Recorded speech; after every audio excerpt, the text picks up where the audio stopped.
स्मृती मंदना आणि पलाशचं लग्न मोडलं, सोशल मीडियावर पोस्ट करत स्वतः स्मृतीनंच दिली माहिती।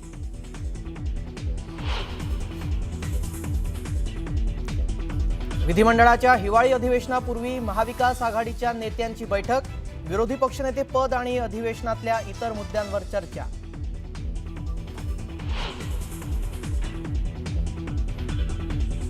उद्यापासून सुरू होणाऱ्या विधिमंडळाच्या हिवाळी अधिवेशनापूर्वी आज चहापानाचं आयोजन, विरोधक सरकारला घेरण्याची शक्यता।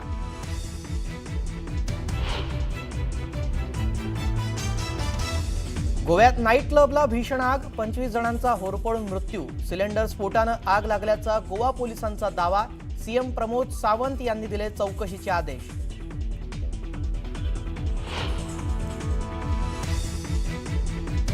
केरळच्या कोल्लममध्ये बोटींना भीषण आग, अष्टमुडी तलावातील 10हून अधिक बोटी जळून खाक, मच्छीमारांचं मोठं नुकसान।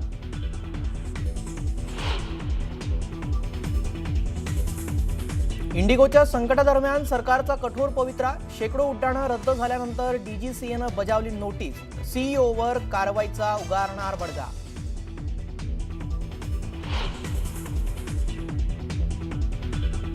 मनमानी विमान तिकीट आकारणाऱ्या एअरलाइन्सवर केंद्र सरकारचा बडगा, नागरी उड्डयन मंत्रालयानं प्रभावित रूटसाठी भाडं केलं निश्चित, 500 किलोमीटर अंतरासाठी जास्तीत जास्त भाडं 7,500 रुपये निश्चित।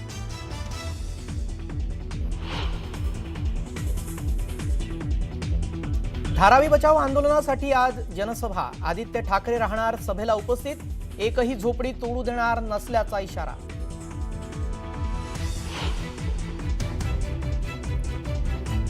नायलॉन मांजामुळे 3 वर्षाच्या मुलाचा गळा कापला, छत्रपती संभाजीनगरच्या सेंट्रल नाका भागातील घटना, मुलावर अतिदक्षता विभागात उपचार सुरू।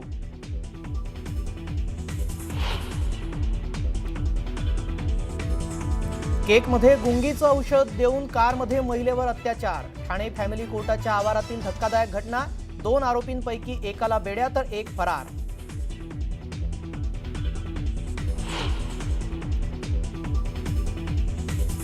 आणि धुमाकूळ घालणाऱ्या बिबट्यांसाठी ऑस्ट्रेलियन तज्ज्ञांची टीम पुण्यात, वन विभागाच्या 40हून अधिक कर्मचाऱ्यांना मार्गदर्शन। नागपूर अधिवेशनाकरता निघालेली अनेक आमदारांची तिकीटं रद्द करावी लागलेली आहेत। इंडिगो विमान सेवेचा आमदारांना सुद्धा फटका बसलाय। इंडिगो विमान कंपनीच्या अनेक विमान फेऱ्या रद्द झाल्याने आमदारांची तिकीटं रद्द झालेली आहेत। देशभरातील विमानतळांवर इंडिगोच्या उड्डाणांना होणारा विलंब आणि विमान रद्द करण्याबाबत केंद्र सरकारने कडक भूमिका घेतली आहे। आधीपेक्षा परिस्थितीत सुधारणा झाली असली तरी विमानं आत्ता पण रद्द होत आहेत। आज सकाळी हैदराबादमध्ये 115, मुंबईमध्ये 8 आणि चंदीगडमधून 3 विमानं रद्द करण्यात आली आहेत। सरकारच्या दणक्यानंतर इंडिगोनं मोठं पाऊल उचललं आहे। आता इंडिगो रद्द केलेल्या तिकिटांचे पैसे तातडीनं परत करणार आहे। तसंच इंडिगोकडून तिकीट रद्द केल्याबद्दल आणि रिशेड्युलिंगबाबत कोणतेही प्रश्न विचारण्यात येणार नाहीत। तिकीट रद्द केल्याचा पूर्ण परतावा इंडिगोकडून देण्यात येणार आहे। इंडिगोची काल 800हून अधिक उड्डाणं रद्द झाली, त्यामुळे प्रवाशांची मोठी गैरसोय झाली। इंडिगोनं आधीच 2000हून अधिक उड्डाणं रद्द केली आहेत। इंडिगोची विमानसेवा विस्कळीत झाल्यामुळे पुढील 3 दिवसात 89 विशेष रेल्वे चालवण्यात येणार आहेत। दिल्ली, मुंबईसह अन्य ठिकाणी प्रवाशांना दिलासा मिळणार आहे। गोव्याच्या आरपोरा या परिसरामध्ये भीषण दुर्घटना घडली। आरपोराच्या नाईट क्लबमध्ये सिलेंडरचा ब्लास्ट झाला आणि नाईट क्लबला भीषण आग लागली। आगीत 25हून अधिक जणांचा मृत्यू झालाय, तर 50हून अधिक जण गंभीर जखमी आहेत। नाईट क्लबच्या कर्मचाऱ्यांचा मृतांमध्ये अधिक समावेश आहे। अग्निशमन दलाकडून आगीवर नियंत्रण मिळवण्यात यश आलेलं आहे। गोव्यामध्ये नाईट क्लबमध्ये आग लागण्याआधीचा व्हिडिओ समोर आला। या क्लबमध्ये नृत्याचा कार्यक्रम सुरू होता आणि अचानक आग लागली असं कळतंय।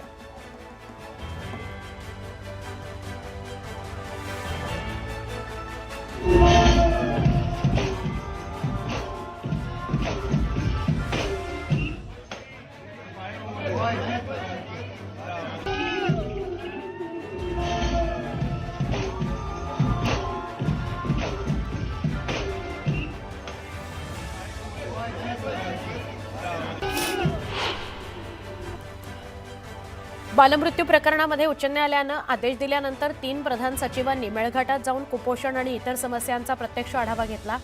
दरम्यान 18 तारखेला न्यायालयात सरकार आपली बाजू मांडणार आहे। याचिकाकर्त्यांसोबत बैठक घेऊन तिन्ही प्रधान सचिव मुंबईकडे रवाना झाले।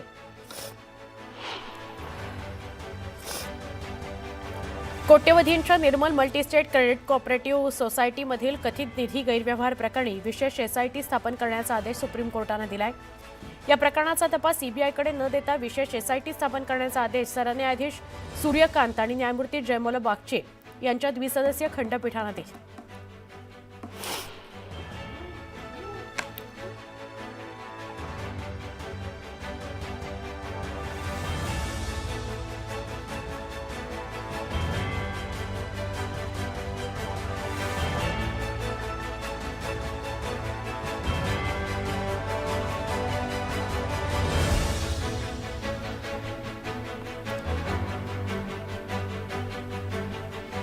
पुण्यामध्ये धुमाकूळ घालणाऱ्या बिबट्याकरता ऑस्ट्रेलियन तज्ज्ञांची टीम पुण्यामध्ये आली आहे।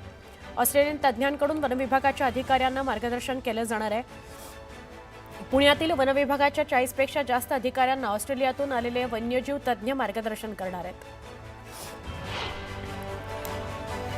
उपराजधानी नागपूरमध्ये उद्यापासून विधिमंडळाचं हिवाळी अधिवेशन सुरू होतंय। शेतकरी कर्जमाफी, तपोवनामधील वृक्षतोड, पार्थ पवार यांचं भूखंड प्रकरण, मंत्री संजय शिरसाट यांच्यावरील सिडकोतील जमीन घोटाळ्याचा आरोप यामुळे हिवाळी अधिवेशन गाजण्याची चिन्ह आहेत। मुंबईमध्ये मराठी माणसाच्या नावावर उद्धव ठाकरेंच्या शिवसेनेनं नेहमीच राजकारण केलंय अशी टीका राधाकृष्ण विखे पाटलांनी केली। शिवसेना उबाठा पक्षानं मुंबईमधून मराठी माणसाला हद्दपार केलं असं विखे पाटील म्हणाले। वसई विरारमधील गुंडगिरी आम्ही संपवली अशी टीका मंत्री राधाकृष्ण विखे पाटलांनी केली। हितेंद्र ठाकूर यांचं नाव न घेता त्यांनी ही टीका केली। वसई पालिका निवडणुकीतही त्यांचं पानिपत करू असा दावा त्यांनी केला। पुण्यामध्ये दोन्ही राष्ट्रवादी काँग्रेस एकत्र येण्याला राष्ट्रवादी शरद पवार पक्षाचे पुणे शहर अध्यक्ष प्रशांत जगताप यांनी विरोध केलाय। दरम्यान प्रशांत जगताप यांनी घेतलेला निर्णय हा वैयक्तिक असून त्यांचं विधान बालिशपणाचं आहे असं राष्ट्रवादी काँग्रेसचे नेते विनायक चाचर म्हणाले। अकलूजमध्ये नगरपरिषद निवडणुकीनंतर नगराध्यक्षपदाकरता बुलेटची पैज लागली। भाजपकडून पूजा कोथमिरे तर मोहिते पाटील यांच्याकडून रेश्मा अडगळे या नगराध्यक्षपदाच्या उमेदवार आहेत। या दोन्ही उमेदवारांच्या विजयाकरता आता बुलेटची पैज लागली आहे। नाशिक जिल्ह्यातील मनमाड, येवला, चांदवड, नांदगाव आणि सटाणा इथल्या स्ट्रॉंगरूम बाहेर पोलिसांचा बंदोबस्त कायम आहे। सोबतच उमेदवार आणि कार्यकर्तेही कडाक्याच्या थंडीत स्ट्रॉंगरूम बाहेर खडा पहारा देत आहेत।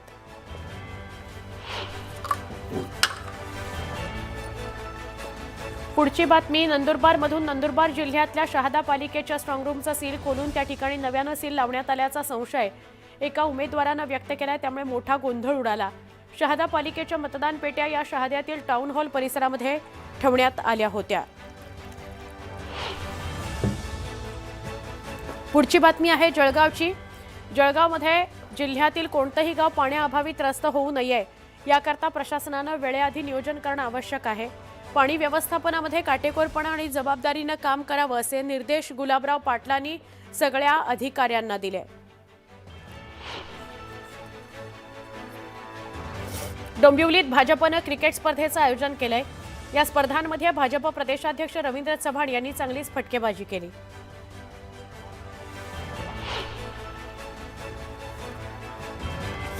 लातूर जिल्ह्याच्या औसा तालुक्यातील निळकंठेश्वर सहकारी साखर कारखाना सुरू झालाय। त्यानंतर आमदार अभिमन्यू पवारांनी नवस पूर्ण केला। किल्लारी पाटी इथल्या कारखान्यापासून ते ग्रामदैवत निळकंठेश्वर मंदिरापर्यंत 3 किलोमीटर दंडवत घालत आमदार पवारांनी आपला नवस फेडला।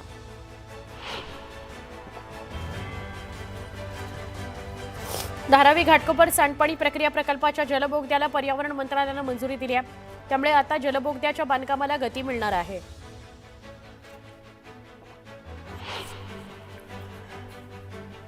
दहिसर भाईंदर हा 1 तासाचा प्रवास आता फक्त 5 मिनिटात शक्य होणार आहे। दहिसर आणि भाईंदर दरम्यान 2337 कोटींचा दहिसर भाईंदर लिंक रोड तयार केला जाणार आहे, त्यामुळे आता दहिसर भाईंदर हे अंतर 5 मिनिटात पार करता येईल।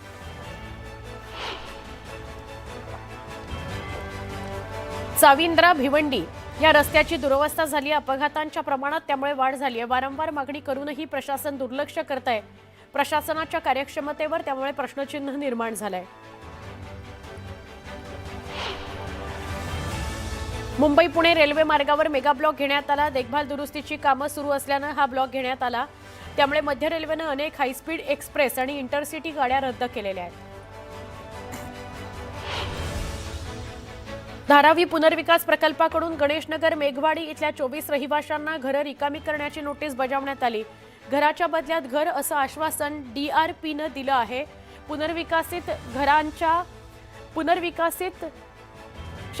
पुनर्वसित इमारतीतील घरं न देता त्याआधीच घरं खाली करण्याची नोटीस आल्यानं धारावी बचाव आंदोलन करण्यात आलंय। मुंबई महानगर प्रदेश विकास प्राधिकरणानं मेट्रो मार्गिका शक्य तितक्या रेल्वे स्थानकांशी जोडण्याचा निर्णय घेतलाय। त्यामुळे आता अंधेरी पश्चिम मंडाले मानखुर्द मेट्रो 2B या मार्गिकेतील वांद्रे पश्चिम इथल्या मेट्रो स्थानक वांद्रे रेल्वे स्थानकाला जोडलं जाणार आहे। 41 कोटी रुपये खर्चून वांद्रे पश्चिम इथल्या मेट्रो स्थानक वांद्रे रेल्वे स्थानकाला पादचारी पुलानं जोडलं जाणार आहे। या कामाकरता MMRDAनं निविदा प्रक्रिया केलेली आहे सुरू। अखिल भारतीय मराठी साहित्य महामंडळानं साताऱ्यामध्ये होणाऱ्या 99व्या अखिल भारतीय साहित्य संमेलनाच्या कार्यक्रमाची कार्यक्रम पत्रिका जाहीर केली। 1 जानेवारी ते 4 जानेवारी 2026 दरम्यान साताऱ्यात साहित्य संमेलन होत आहे। मृदुला गर्ग यांच्या हस्ते उद्घाटन होणार आहे। राज्याचे मुख्यमंत्री देवेंद्र फडणवीस दोन्ही उपमुख्यमंत्री साहित्य संमेलनाला उपस्थित राहणार आहेत। शरद पवार यांना सुद्धा साहित्य संमेलनात उपस्थित राहण्याचं निमंत्रण पाठवलं गेलंय। नालासोपारा पश्चिम इथल्या यशवंत गौरव शालीभद्र इथं खतरनाक घोणस साप आढळला। स्थानिकांमध्ये त्यामुळे भीतीचं वातावरण आहे। यानंतर सर्पमित्रांनी या सापाला पकडलं आणि त्याला सुरक्षित स्थळी सोडलं। गेल्या 10 दिवसांमध्ये सोन्याच्या दरात 3,000 रुपयांनी तर चांदीच्या दरात 21,000 रुपयांनी वाढ झाली आहे। त्यामुळे सोन्याचा दर GST सह 1,31,850 आणि चांदीचा दर GST सह 1,86,430 रुपयांवर गेला आहे। राज्यातील उच्च शिक्षणातील विविध अभ्यासक्रमाच्या प्रवेशाकरता होणाऱ्या सामायिक प्रवेश परीक्षांच्या नोंदणी शुल्कात वाढ करण्याचा प्रस्ताव राज्य सामायिक प्रवेश परीक्षा कक्षानं तयार केलाय। हा प्रस्ताव मंजुरीकरता सरकारकडे पाठवण्यात आलाय। या प्रस्तावानुसार परीक्षा नोंदणी शुल्कात 150 ते 250 रुपये वाढ अपेक्षित आहे। मुंबईतल्या भायखळा इथल्या राणीबागेमध्ये येत्या काळात इमू, चिंपांझी, गोरिला, पांढरे सिंह, झेब्रा, जिराफ असे परदेशी प्राणी बघायला मिळणार आहेत। पालिकेकडून या परदेशी प्राण्यांच्या अधिवासासाठी 17 पिंजरे बांधण्याची प्रक्रिया सुरू करण्यात आली आहे। याशिवाय भेट देणाऱ्या पर्यटकांच्या मनोरंजन आणि प्राथमिक सुविधांसाठीही पालिका नियोजन करते आहे। एसटी महामंडळानं मुंबईत बोरिवली नाशिक मार्गावर नवीन वातानुकूलित इलेक्ट्रिक बस सेवा सुरू केली आहे। ही बस समृद्धी महामार्गावरून जाईल। बोरिवली नाशिक आणि नाशिक बोरिवली दरम्यान एकूण 22 फेऱ्या चालवण्यात येणार आहेत। ठाण्यातील घोडबंदर मार्गावरील मीरा भाईंदर महापालिका हद्दीतील 3 ठिकाणी रस्त्याच्या मजबूतीकरण कामाकरता रविवारी पूर्ण दिवस अवजड वाहनांना प्रवेश बंदी असेल। मात्र यापूर्वी अशा कामाकरता जाहीर केलेली अवजड वाहन बंदी फोल ठरली होती। त्यामुळे आता आज काय घडतं हे बघणं महत्त्वाचं आहे।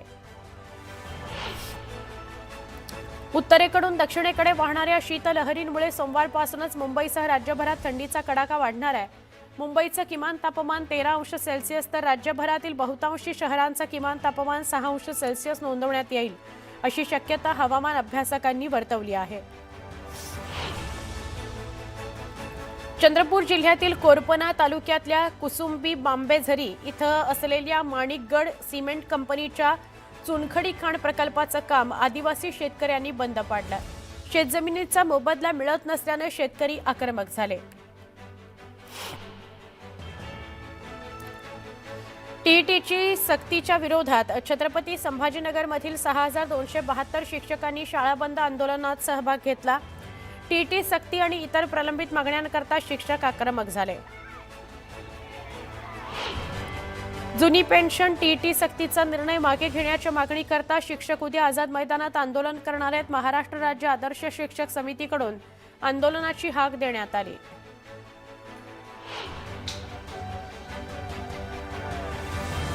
मुंबई गोवा महामार्गावर सरकार आणि ठेकेदारांच्या विरोधात अंत्ययात्रा काढण्यात आली। मुंबई महामार्गाचं काम रखडल्यानं ठेकेदाराविरोधात जोरदार घोषणाबाजी करण्यात आली। यावेळी माणगावमध्ये जन आक्रोश समितीच्या वतीनं तिरडी यात्रा काढत निषेध नोंदवण्यात आला।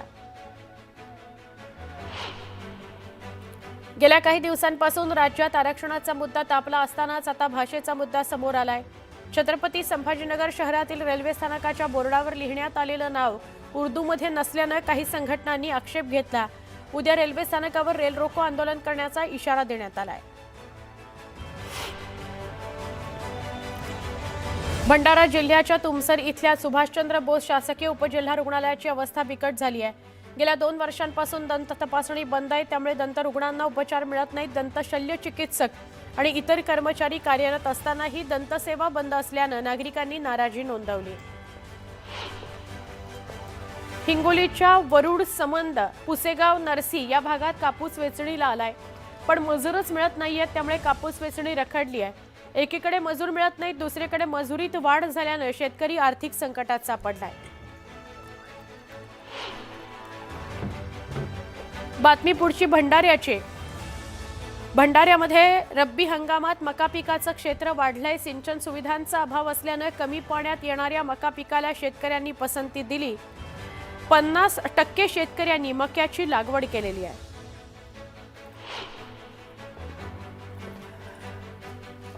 सोलापुरातील पुण्यश्लोक अहिल्यादेवी होळकर विद्यापीठानं उशिरा निकालाची परंपरा मोडीत काढली. सोलापूर विद्यापीठानं ऑक्टोबर-नोव्हेंबर सत्र परीक्षेचा निकाल अवघ्या 1.5 महिन्यात लावला. 430 अभ्यासक्रमांपैकी 230 अभ्यासक्रमांचे निकाल जलद गतीनं जाहीर करण्यात आले. जुन्नर तालुक्यातील गुंजाळवाडीत शिकारीच्या शोधात असलेल्या बिबट्यानं बंगल्याच्या गेटवरून आत प्रवेश करण्याचा प्रयत्न केला, पण 3 कुत्रे अचानक बिबट्यावर धावून गेले आणि त्याला गेटवरच त्यांनी रोखलं. जोरजोरात ते भुंकले, त्यामुळे कुत्र्यांनी बिबट्याला पळवून लावलेलं आहे. नाशिकमध्ये होणाऱ्या वृक्षतोडीच्या विरोधात कराडकर निसर्गप्रेमी आणि पर्यावरणप्रेमी कराडमध्ये एकवटले. तपोवन भूमीमधील झाडं तोडू नका याकरता सह्यांची मोहीम राबवण्यात आली. कुंभमेळ्यातील साधुग्राम करता तपोवन भूमीमध्ये नाशिक महापालिकेतर्फे 1835 झाडांची तोड केली जाणार आहे. या वृक्षतोडीबद्दल कराडमधले नागरिक, निसर्गप्रेमी, पर्यावरणप्रेमी, वृक्षप्रेमी या नागरिकांनी मार्फत नाशिक महापालिकेचा जाहीर निषेध केला.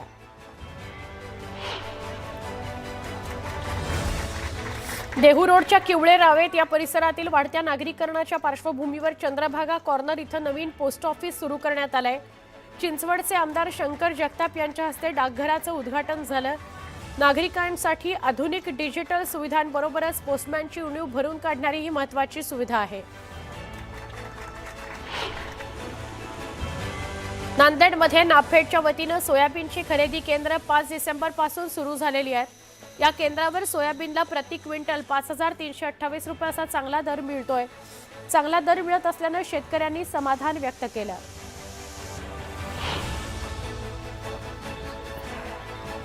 बांगलादेश